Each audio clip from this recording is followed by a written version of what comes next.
Selamat pagi, saya Zara Nurul Haq, mahasiswa semester 8 D4 Teknik Telekomunikasi Politeknik Negeri Bandung. Melalui video ini, izinkan saya menyampaikan pengalaman dan ketertarikan saya atas dunia desain dan programming. Selama kuliah, saya mengikuti kelas-kelas untuk mengasah kemampuan programming dan mengaplikasikan ilmu-ilmu tentang telekomunikasi. Selain itu, saya juga mengikuti kegiatan beasiswa Accelerator Future Leaders dari tahun 2020 sampai akhir 2022 nanti. Kegiatan ini selain mengasah kemampuan kepemimpinan saya, juga pada suatu momen pernah memberi saya privilege untuk mengikuti seleksi dan pelatihan programming di sebuah platform bernama Progate. Disinilah saya mulai menemukan ketertarikan terhadap programming.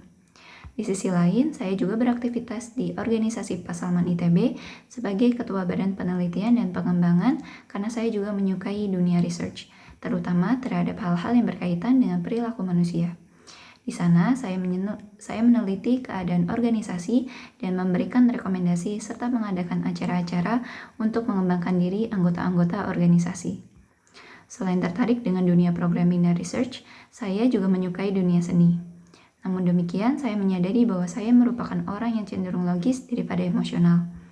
Oleh karena itu, saya berusaha konsisten untuk mengembangkan diri di bidang programming yang jelas memerlukan kemampuan berlogika sambil memanfaatkan passion dan bakat saya dalam mengaplikasikan seni. 1 tahun yang lalu, saya merancang sebuah rencana untuk menjadi seorang back-end developer karena saya sempat akrab dengan seorang teman yang bekerja menjadi seorang back-end developer di perusahaan Telkom. Pada saat itu, saya masih bingung tentang arah tujuan saya di masa depan, termasuk karir apa yang saya ingin jalani nanti. Oleh karena itu, saya memutuskan mencoba mengikuti perjalanan teman saya untuk menjadi seorang backend developer. Pada saat itu juga, saya beruntung karena ia mengajak saya untuk mengerjakan proyek bersama, yaitu membangun sebuah aplikasi yang nantinya akan digunakan di perusahaan Telkom. Saya bersyukur karena ia melihat sifat saya yang senang belajar, sehingga ia berniat mengajari saya hingga akhirnya bisa membantunya mengerjakan proyek tersebut. Proyek tersebut kami lakukan dan menjadi proyek kerja praktik saya selama 5 bulan pada akhir tahun lalu.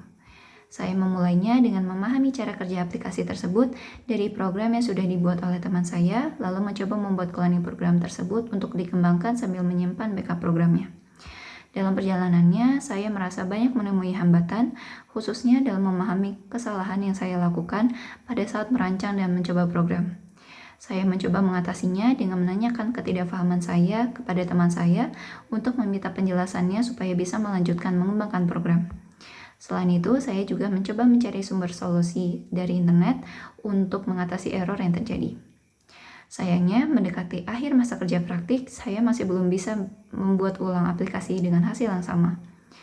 Hal tersebut sempat membuat saya kecewa, tetapi saya bersyukur karena tanggung jawab saya selama mengerjakan kerja praktik di sana, yaitu menambahkan sistem pendeteksi error pada program aplikasi, serta memastikan keberhasilan pada setiap fitur pada aplikasi tetap bisa saya lakukan dengan baik. Dari kegagalan tersebut, saya sempat merasa jenuh untuk melanjutkan mendalami dunia membuat program aplikasi. Saat itu, saya menjadi berpikir ulang apakah ini benar-benar jalur yang sebaiknya saya ambil sebagai permulaan karir saya. Namun, lagi-lagi saya bersyukur karena pada akhir bulan kerja praktik, saya mendapat amanah untuk membuat desain baru pada aplikasi tersebut. Saat itu, saya menggunakan Figma untuk mendesain aplikasi.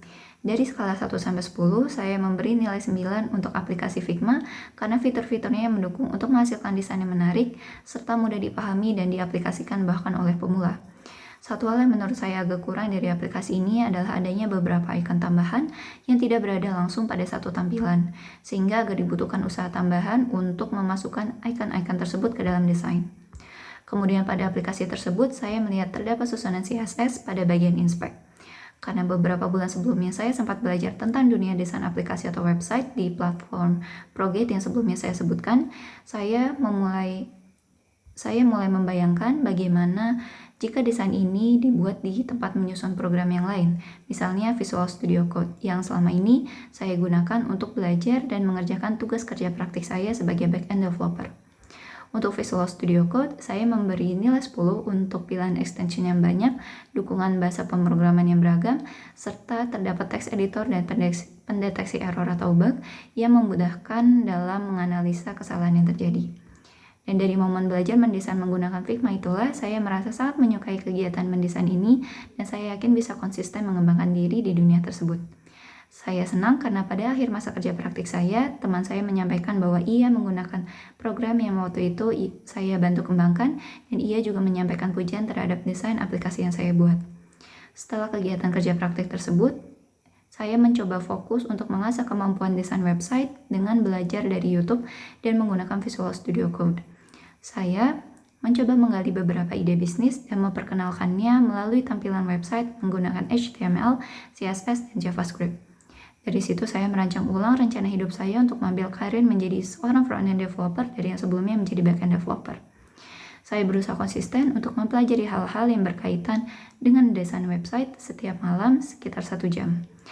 Setelah sekitar 1 bulan menjalani kebiasaan tersebut, ada beberapa personal project yang berhasil saya buat, seperti yang saya cantumkan pada portofolio saya pada tahap seleksi administrasi yang lalu.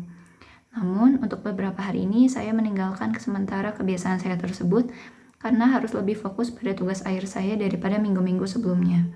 Setelah tugas akhir ini selesai, tepatnya kemarin, saya memutuskan untuk fokus kembali untuk memperdalam pemahaman saya terhadap HTML, CSS, dan JavaScript. Kedepannya, saya juga berharap bisa menggunakan React, Git, dan TypeScript supaya bisa berkreasi di dunia web developer secara lebih profesional. Dengan rencana dan tekad saya tersebut, saya melihat program magang di DDP Telkom ini dapat membantu saya mencapai tujuan akhir, yaitu menjadi seorang front-end developer. Saya optimis bahwa saya bisa memberikan kontribusi yang baik dalam tugas-tugas saya, karena saya yakin bahwa kepercayaan yang diberikan kepada saya atas semua tanggung jawab tersebut menjadikan langkah-langkah saya untuk mengembangkan diri di dunia front-end developer ini menjadi nyata. Sekian perkenalan diri dari saya. Terima kasih untuk perhatiannya dan kesempatan yang telah diberikan.